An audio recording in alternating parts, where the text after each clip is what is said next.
데모는 5월 15일경까지 광주 시내에서 산발적으로 하고 있었지만 결코 과격하다거나 무력을 사용한 데모는 전혀 아니었습니다. 실제 데모에 참가한 대다수의 대학생들은 총학생회 간부들의 우격다짐으로 데모를 선동하는 바람에 마지못해 참가한 대학생들이 대부분이었던 것이라고 알고 있습니다. 1980년 5월 16일경부터 5월 21일경까지의 광주 지역 실제 상황을 말씀드리겠습니다. 광주 시내에서 시끄럽게 산발적으로 하고 있던 대학생들의 데모가 5월 16일경부터는 갑자기 자취를 감추자 매우 낯이 청장년들이 나서서 일반 시민들을 선동하여 데모대를 이끄는 듯한 느낌을 받았었고, 이 낯이 청장년들이 주동이 되어 갑작스럽게 일반 시민들이 시내를 몰려다니면서 데모대가 형성되기 시작하였고, 5월 18일경부터는 본격적으로 데모가 이루어짐과 동시에 매우 과격하고 폭력적으로 변하여 공권력을 거의 마비시켜버리고, 이때부터 경찰력은 보이지 않고 시간은 완전히 치안 공백 상태가 되고, 그 데모대들의 폭력적인 형태는 걷잡을 수 없게 되어 광주 인근의 군 병력이 투입되기 시작한 것으로 알고 있습니다. 5월 21일경은 5.18 사태의 정점이 되는 날로 데모대들이 탈취한 시내버스와 장갑차를 앞세우고 금남로 5가쯤에서부터 금남로 일가 끝에 위치한 도청을 향해 몰려오고 있었습니다.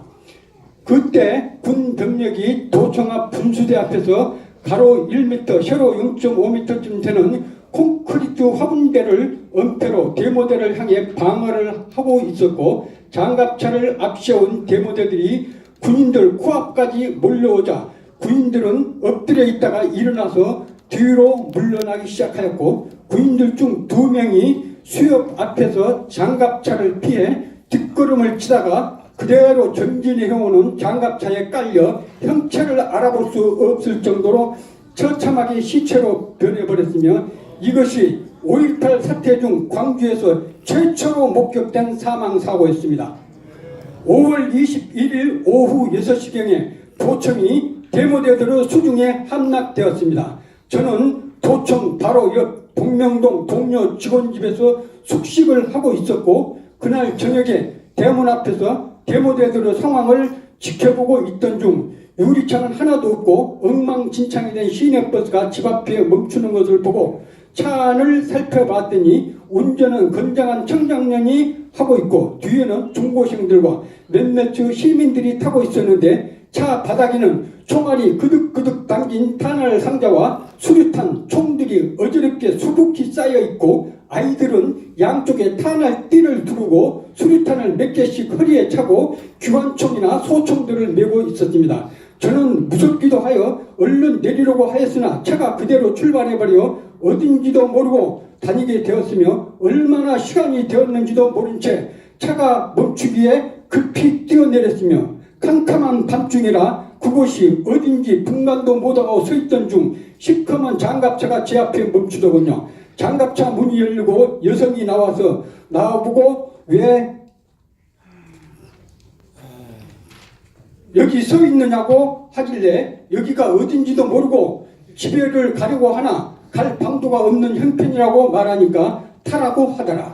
생전 처음 장갑차에 탔더니 30, 40대쯤 돼 보이는 매우 낯설은 인상의 사람이 운전을 하고 30대 여성은 마이크를 잡고 시민군 홍보 및 선동 방송을 계속하였다.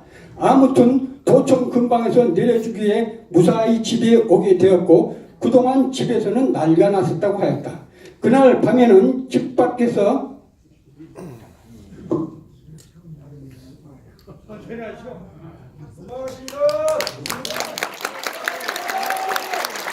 그날 밤에는 집 밖에서 들려오는 발자국 소리와 매캐한 연기 때문에 잠도 제대로 이루지 못하였고, 아침에 나와보니 집 옆에 있던 세무사가 흔적도 없이 불에 타버렸고 MBC 방송국은 반쯤 탄 채 샷다가 심하게 찌그러져 있었고 시내는 곳곳에 타이어 등으로 도로를 차단하고 불을 질러 온 시내가 전쟁 직후 폐허 상태와 같았다.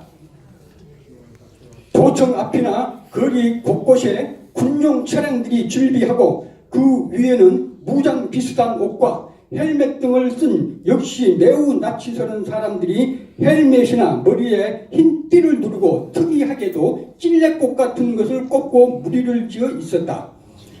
하루아침에 완전히 딴 세상이 되어 있었으나 평화로운 느낌마저 들 정도로 고요한 분위기였었다.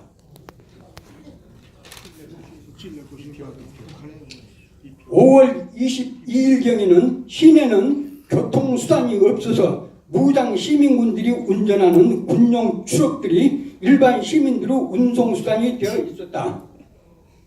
나도 가족을 데리고 광천동 이모님 댁으로 가기 위해 무장 시민군이 운전하는 추럭을 타고 갔었고 이모님 집에 있는 동안 이상한 놈들이나 동네에서 도둑질이나 하던 자들이 총까지 휴대하고 집에 들어와 밥을 달라거나 집안을 살피거나 매우 위협적인 태도들을 보이는 터라 이모님은 그들이 주라는 대로 얼른 주고 돈도 주고 하였는데 이자가 내 차를 계속 힐끔힐끔 쳐다보면서 음흉한 눈길을 보내는데 보통 심각한 정도가 아니었다. 그 후 23일까지 숨 죽이며 버티다가 상황이 도저히 힘들어 24일 아침에는 몇 시간을 걸어서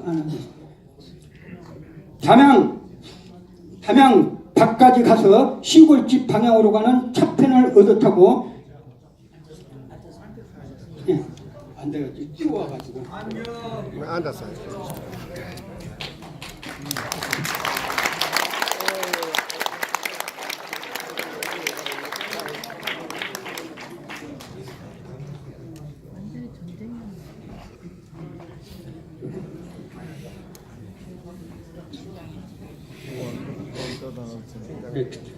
담양 밖까지 가서 시골집 방향으로 가는 차편을 얻어 타고 시골집에 도착하였다.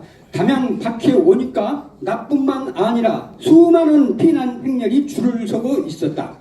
5월 27일경에 도청이 수복되었다는 방송을 듣고 급히 광주로 내려갔고 출근을 하였다.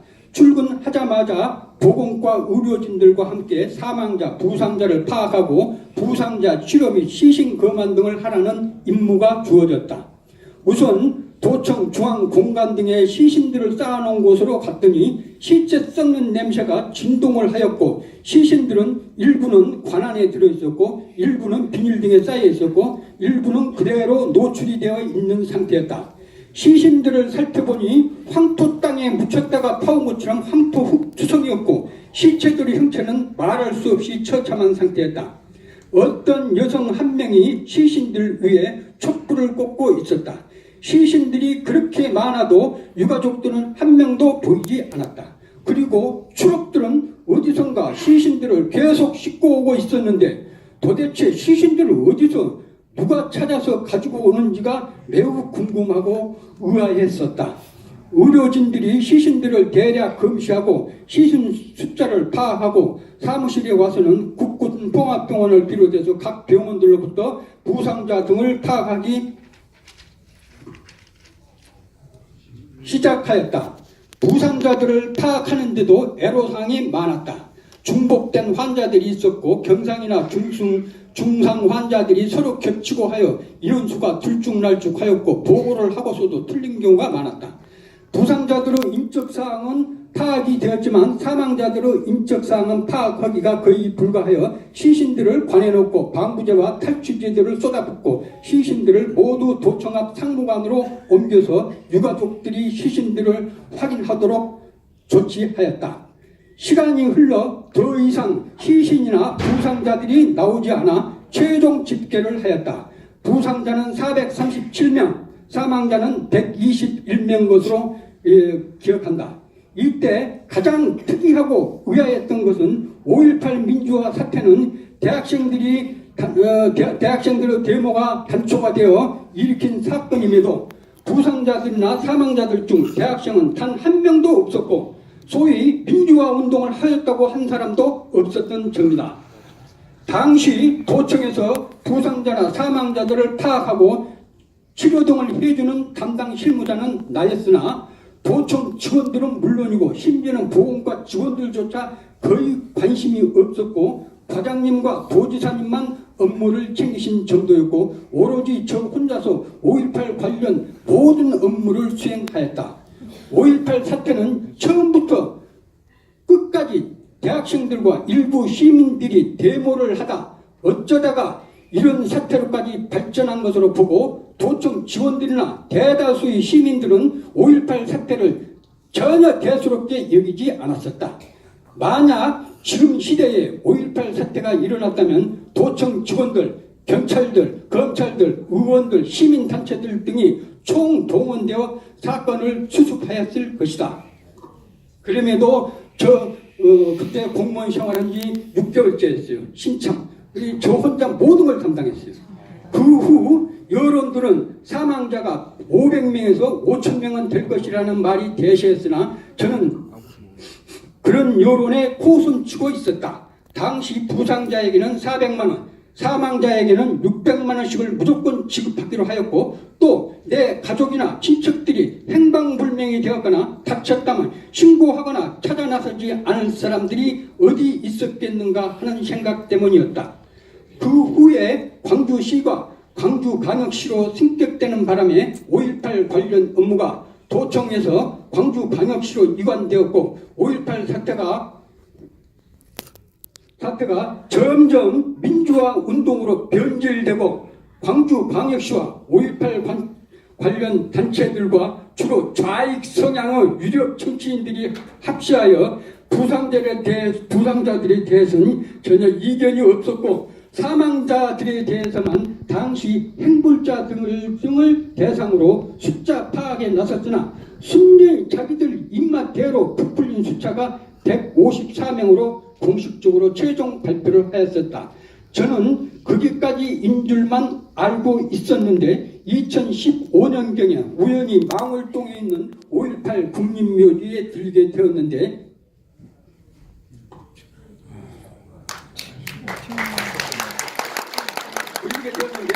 깜짝 놀라 까무라칠 뻔했다. 5.18 유공자 묘기가 무려 824기가 있고 앞으로도 여기에 들어올 유공자가 약 4,500명이 더 있다는 직원의 설명이었다. 그래서 저는 유공자 외에 그 가족들까지도 묻히는 것이냐고 물어봤더니 그게 아니고 순수하게 5.18 때 다치거나 사망한 본인들만 들어올 수 있다고 하였다. 나는 하도 기가 차서 말문이 막혔다. 그동안 5.18 단체들의 많은 비리들이 있다는 것을 알고 있었지만 이토록 엄청난 비리를 저지르고 있었다는 것은 꿈에도 생각지 못하였다. 지금 현재 5.18 관련 단체 부상자 유가족협회 총회장은 김후식이라는 자가 맡고 있다. 김후식은 80년경 나이가 40세쯤으로 광주 시내에서 이발소를 하고 있던 이발사였는데 5.18 때 부상자로 접수가 되었던 자이다. 그때 처음으로 5.18 관련 단체로 5.18 관련 부상자 및 유가족 협회가 결성되고 초대 회장으로 선임된 자가 김후식이다. 어떤 경로로 부상자가 된 줄은 모르지만 병원에서 치료를 받았다고 하였다. 그 후 계속하여 회장직을 역임해 오다 10여 년 전에 유공자 부정 지정 사건으로 잠시 회장직에서 1, 2년 사퇴했다가 그 후 얼마 안 가서 다시 회장으로 복귀하여 지금까지 무려 35년 이상을 회장을 역임하고 있고 사실 대한민국에서는 누구도 건들지 못하는 무소불위의 권력을 지닌 5.18 민주화운동 단체 총우두머리가 되어 있다. 이발자가 5.18 관련 단체에 관하여 아마도 5.18 단체요. 아마도 가장 부패한 자들로만 구성된 단체라고 보면 이해하기 쉬울 것이다.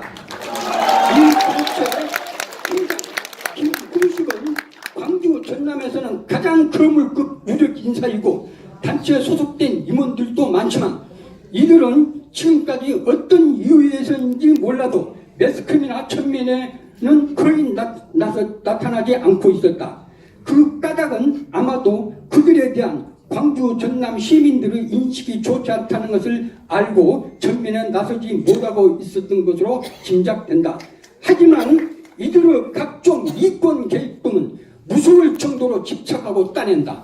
예를 들어 충정로 지하상가는 광주에서 최고로 꼽는 알짜배기 상권인데 거기에 황금알을 낳는 자판기 사업까지 따내고 그 외 광주 전남 이권 개입에는 안 끼는 곳이 없을 정도고 5.18 해관, 국립 아시아 문화 전당 등 수많은 운영 매체 등에서 어마어마한 이권을 챙기고 정부 지원 자금도 가장 최우선적으로 받고 있는 것으로 알고 있다. 또 호남 출신 국회의원들이나 유력 인사들은 이들에게 삥을 뜯겨보지 않은 사람들이 없을 정도다. 이해찬과 김경수가 5.18 유공자라는 소문이 있고 이해찬은 답변으로 자기가 신청도 안 했는데 5.18 단체에서 그냥 만들어준 것이라고 했다고 한다. 아마 이해찬의 답변이 맞을 것이다. 5.18 단체에서는 이해찬뿐만 아니라 많은 국회의원들이나 유력 인사들에게도 방패막으로 5.18 유공자증을 만들어준 것으로 충분히 신진이 간다. 모든 사람들이 가장 궁금해하는 것이 5.18 사태 주동자 및 시민군의 실체와 시민군 본부, 시민군 본대일 것이다. 시민군. 저보다 몇 살 아래인 사람이 20여 년 전부터 같은 아파트, 같은 동에 살면서 지금까지 매우 친하게 지내오는 사람을 소개한다. 5.18 당시 부부가 자영업을 해오고 있었고 5월 21일경에 시내로 볼일을 보러 가기 위해 집을 나섰으나 모든 교통수단이 끊긴 상태라 할 수 없이 소위 시민군이 운행하고 있는 추록을 탔다. 추록을 탔지만 운전수가 가는 대로 가다가 적당한 곳에 이르면 내려달라고 할 참이었는데 운전수는 자기 마음대로 한없이 화순 쪽으로 차를 몰아 도착한 곳이 생전 처음 와보는 화순 어느 산골 마을이었다. 거기에는 이미 몇백 명이 와 있었다고 한다. 먼저 와 있는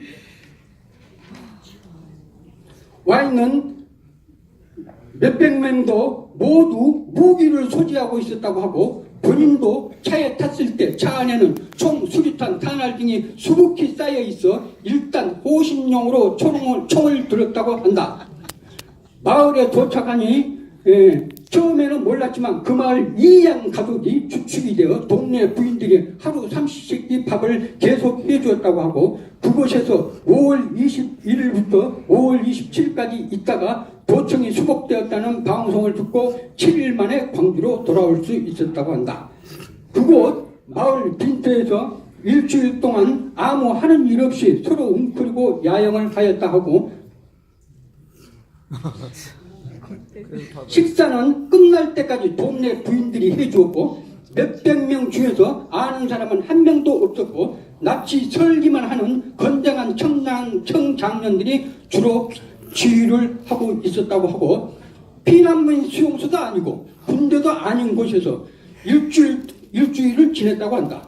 그때 20세쯤은 이장 딸이 식사 심부름을 하고 있었는데 사람들 중 한 명이 오바를 하는 바람에 이장 딸이 총을 맞고 그 자리에서 죽었는데 이장은 그 광경을 목격하고도 눈물도 흘리지 않고 단지 사람들을 향해 앞으로는 이런 오발 사고가 없도록 총기 관리를 조심해 주라고만 했다고 한다. 후에는 그 당시 자기 딸이 죽었는데도 울지도 않고 항변도 하지 않은 상황을 안타깝게 생각하면서도 도저히 이해가 되지 않았다고 한다. 당시 화순 주남마을에서 사람들이 가장 많이 죽었고 후배 말로는 시민군들이 사람들을 태우고 주남마을을 통과할 때 주남마을 산 위에 미리 매복하고 있던 자들이 추록의 바퀴를 중점 총격을 하여 추록을 전복시킨 다음 차에 타고 있던 사람들을 향해 무차별 총격을 가하여 그때 많은 사람들이 죽었다. 그 당시 주남마을 산에서 매복하고 있던 자들에 의해 군인들도 많은 사상자가 발생하였다고 한다. 요약하자면 후배가 머무르고 있던 곳이 시민군 본부요, 시민군 본대였고 그곳에 있던 몇백 명의 사람들은 본인도 모르는 사이 시민군 아닌 시민군이 되어 있었고 이들 시민군 아닌 시민군들이 소위 말하는 시민군의 실체였던 것이다. 마을 사람들도 세상이 무비천지가 되고 어디로 나갈 곳도 없어 하는 수 없이 시민군 아닌 시민군들의 취사병 노릇을 하게 된 것이라고 한다. 후배가 7일 동안 그곳에 있는 동안 집에서는 난리가 났었고 온 가족들이 후배를 찾아다녔다고 한다. 5.18이 지났되고 난 후 후배에게도 시민군으로 본대에 있었으니 5.18 유공자가 될 수 있다고 5.18 유공자로 신청하라는 주의 공고도 있었지만 본인은 5.18 민주화 운동과는 전혀 관련이 없었기에 양심상 도저히 유공자로 신청할 수가 없었다고 하였다. 위와 같은 상황을 짐작해 보건대 시민군 아닌 시민군을 만들어 놓은 것은 사전에 짜놓은 치밀한 작전으로 보인다. 시내에서 교통수단을 제공하는 척하여 사람들을 태우고 화순 마을로 데리고 오고 또 미리 무기들을 차 안에 놔두고 사람들로 하여금 자연스럽게 무기를 들게 하여 무장을 시키고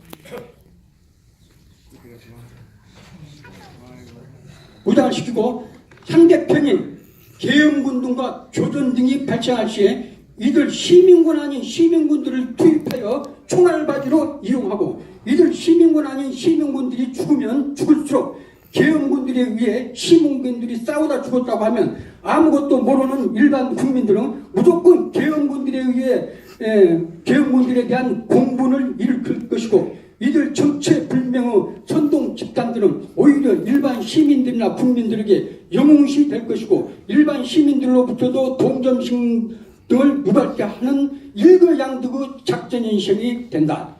시민군 아닌 시민군들이 많이 죽으면 죽을수록 오히려 이들 정체불명의 선동 집단들에게는 득이 되었을 것이다. 시민군 아닌 시민군들이 많이 죽어 인원이 부족하게 되면 이와 같은 방법으로 광주 시내 등에서 얼마든지 시민군 아닌 시민군들을 조달할 수 있었을 것이다. 즉 이들 시민군 아닌 시민군들은 순전히 총알바지요 소모품에 불과했던 것이다. 처음 5.18 사태의 단초가 된 것은 대학생들의 데모였고 또 데모에 참가한 대학생들이었으나 지금까지 이들 대학생들 중에서 5.18 유공자가 됐거나 한 대학생들은 한 명도 없는 걸로 봐서 대학생들이 5.18 민주화 운동을 주동하였다는 것은 전혀 사실무근한 주장이 확실하다. 당시 계엄군이나 순수한 일반 시민군에게 직접 칼로 찔렸거나 직접 죽임을 당했다는 사람들이 지금까지 한 명도 나타나지 않는 걸로 봐서 계엄군들이 양민을 학살하였다는 주장 등은 전혀 사실무근한 허위 주장임이 확실하다. 당시에 장갑차를 운전한 청장년이나 시민군의 홍보방송을 하고 다녔던 여성이나 시민군 차량 등을 운전한 수많은 자들이 지금까지 단 한 명도 나타나고 있지 않는 걸로 봐서 이들이 분명한 정체불명의 선동 집단인 것이 확실하다. 5.18 사태 당시 공무원들은 말할 것도 없고 지식층들이나 식견을 지닌 광주 사람들은 대부분은 시위에 참가를 하거나 시위대들 근처에 가거나 부경삼아 근처에 가는 것조차도 용납을 하지 못하였고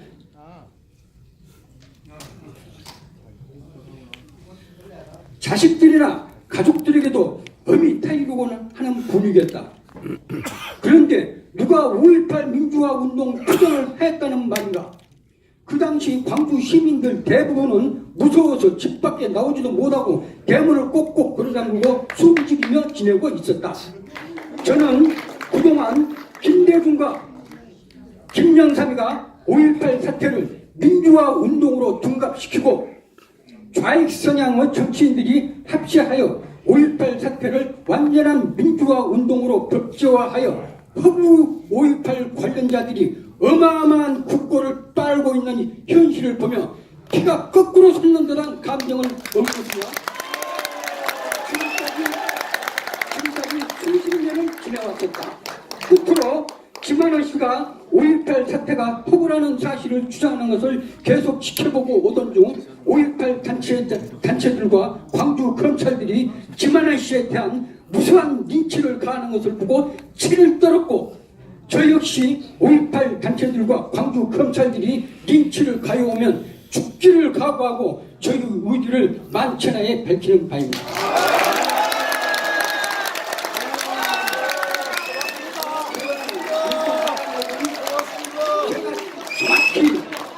제가 도청, 그때 5.18 사태가 도청 주변으로 해서 일어났고, 또 내가 도청에 근무하고 있었고, 도청 바로 옆에 동명도에서 살고 있기 때문에 가장 5.18 사태를 정확히 알고 있는 사람입니다. 이렇게 오늘 이렇게 소중한 전화해 주신 우리 전 선생님께 다시 한번 감사하고 큰 박수 부탁드립니다.